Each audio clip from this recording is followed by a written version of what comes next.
Good afternoon, everyone. I'm Dave Lott with the Federal Reserve Bank of Atlanta in the Retail Payments Risk Forum. And I appreciate the invitation to kick off this afternoon's banking track. While the focus of the conference is on digital commerce, we thought that it would be helpful to understand how digital commerce, mobile commerce fits into the overall payment space. And so that's what I'm going to be covering very quickly this afternoon based on some research that the Federal Reserve Bank has done in the consumer payment space.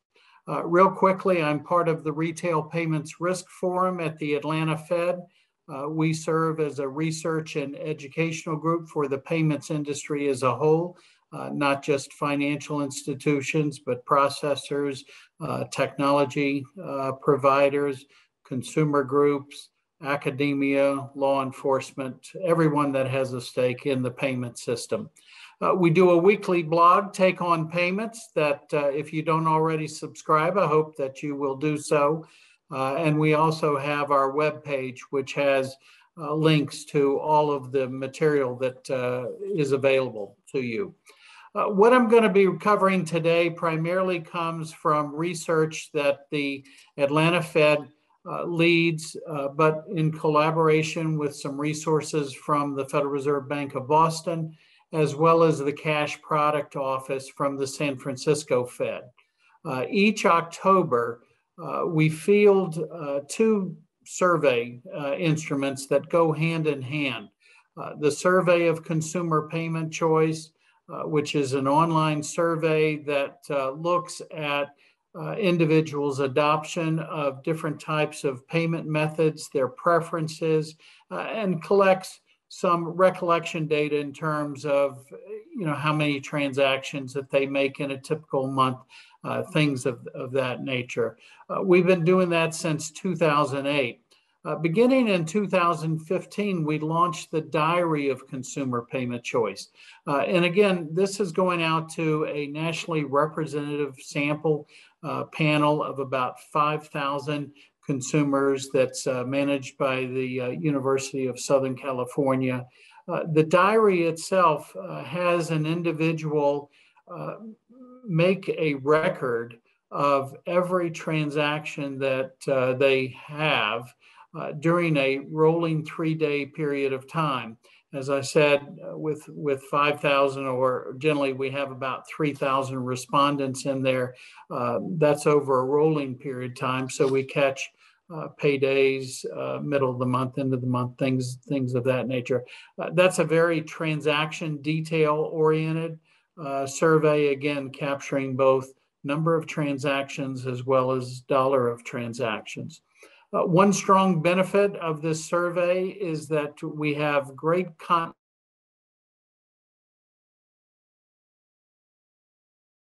continuity from year to year. As you see here in 25% 19 survey. So that gives us great information to look at those trends.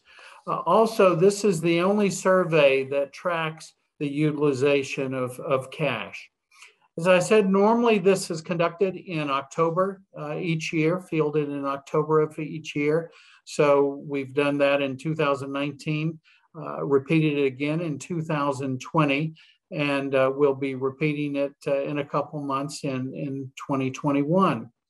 But, with the advent of the coronavirus in March of 2020, we wanted to see what kind of changes were taking place in the payment systems. And so we launched what we call some pulse surveys. These were very short, about a dozen questions that really focused in on cash use and holding, whether people were conducting their transactions at the retailer or remote, those types of information. And we also conducted that in April of 2021. And the results of that aren't public yet, but should be released by the Cash Product Office of the San Francisco Fed here in the next couple of weeks.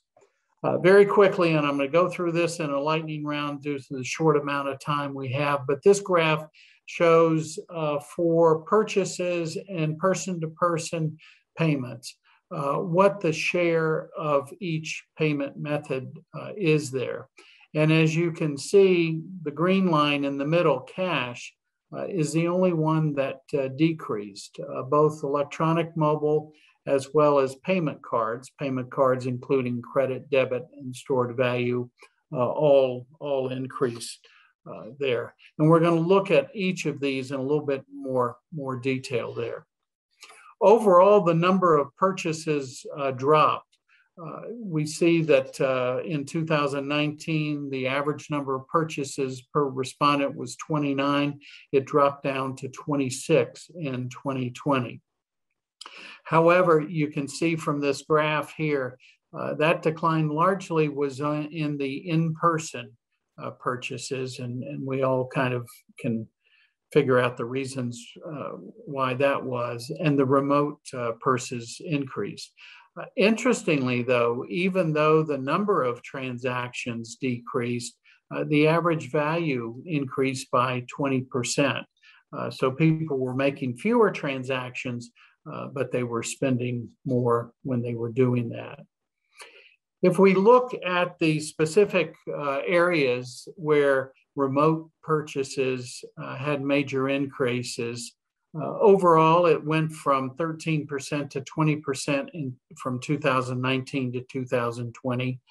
As you can see at the bottom here in the food industry, restaurant and bars and fast food, significant jumps in the remote space, primarily due to the delivery options. Of course, in the early days, many of the restaurant and bars were shuttered, and so the only way they could provide their product was through takeout and delivery services there.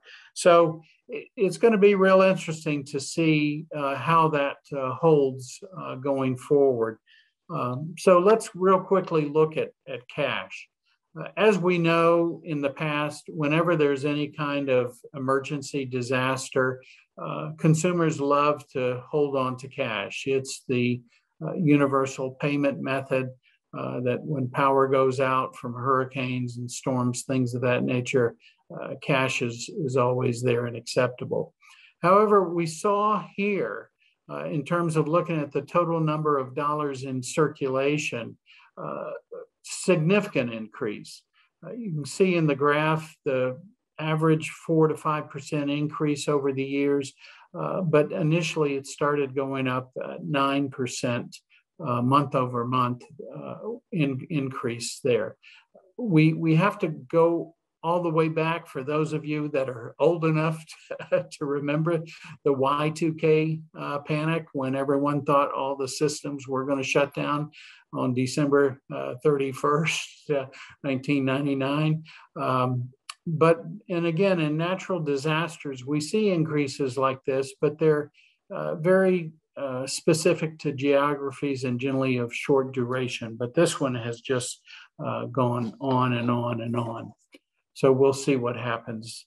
I don't think this graph will be any surprise to anybody.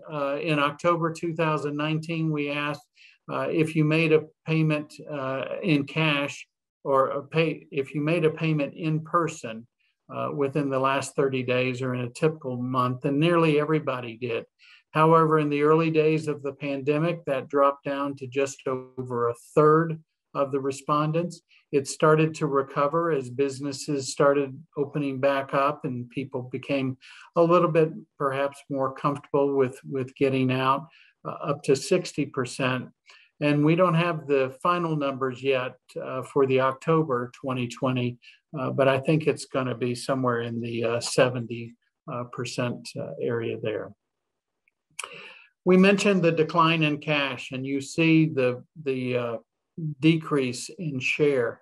What's very interesting here is that if you look from 2016 to 2019, it only dropped 5 percentage points during that time. Yet in the last year, from 2019 to 2020, it dropped 7%. So what's going to happen going forward? One of those questions that only time will tell. Mentioned that people love to hold on to cash as that universal payment method. So one of the things that we asked both in the diaries as well as in this pulse surveys was, how much cash did you have on your person, in your wallet, and in your purse, your pocket, things of that nature. You can see from 2015 to 2019 that hovered somewhere in the $55, $60 range.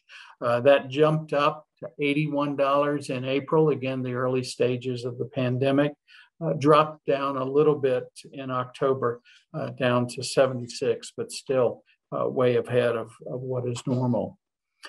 There was a lot of talk and a lot of concern within the Federal Reserve and within the country as a whole with regard to the safety of cash from a health standpoint. So we asked the question in these pulse surveys, do you avoid the use of cash because of health concerns? In April, 70% said no. And in August, 75% said no. So that was a good sign, despite all the headlines and kind of scare stories out there. Looking at some of the technology with regard to in-person shopping, some things are slow to change. For contactless cards in 2020, they only represented 6% of a consumer's purchase, up from 4% in 2019. And of course, in fairness, we have to remember in 2019, really mainly it was just credit cards that were contactless. The debit cards really started in 2019, 2020. So we should see some increases in the next survey. Mobile was a little bit more encouraging, but still low. 2020, 11% of the transactions were made using a mobile device. And looking at payment cards and breaking that down, for 2020, credit card and debit card were about equal share. Credit card showed the largest increase from 2019, whereas debit card usage held pretty straight. One encouraging thing in the mobile space is that we're seeing increasing adoption of electronic payment applications. It went from 54% in 2019 to 62% in 2020 in one of the major payment apps there. And if you look at mobile payments, at least half of the respondents indicated that they had made at least one mobile payment over the last 12 months, up from 38% previously. However, in the P2P space, paper still dominates. 60% of P2P payments are done with cash or check, but electronic has made significant gains. You can see in this chart here from 2017 to 2020, significant increases there. So that was very much a lightning round of information. I know it was fast and furious. Wanted to provide this page, and the presentation can be downloaded, but this has a lot of links to the various papers and analysis that have been prepared by the Federal Reserve with regard to the more recent studies.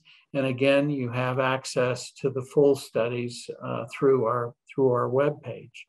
So with that, we will check and see. Let me check and see if we have any questions here. Okay, we have one question. Have you noticed a marked reduction in online ordering payments since the reopening of full service in most businesses? It's been mixed in what I've seen. I've seen that, for instance, grocery ordering, online ordering has actually increased whereas the use of third-party delivery services, at least in the first quarter of 2021, declined slightly, 4 to 5%, I think the numbers are. So again, so many of these questions are, so much up in the air. We're just going to have to see with the Delta variant, this wave that is currently being experienced. We're seeing some retrenching here with new mandates and things of that nature. So, it's going to be a little bit of a roller coaster, but that's one of the beauties of the research, that we can look and see what the trends are. Somebody made the comment, what we found, people tend to spend 15% more when ordering online than they do in person. Could this account for the uptick in order size when moving to online ordering? Certainly that could be an explanation. I know, my personal story is that even though we were doing primarily in-person shopping, for instance, at grocery store, we reduced the frequency of our visits to the grocery store and tried to do more purchases in those visits. Therefore, the value of that. Of course, I'm a sample of one person, and we all have our own individual stories to tell. Fed time estimates for CBDC market delivery and how much cash in circulation now. I should have updated that slide. I can get that information, and I will send that information out to everybody. When delivery prices increased, did grocery delivery increase at the same time?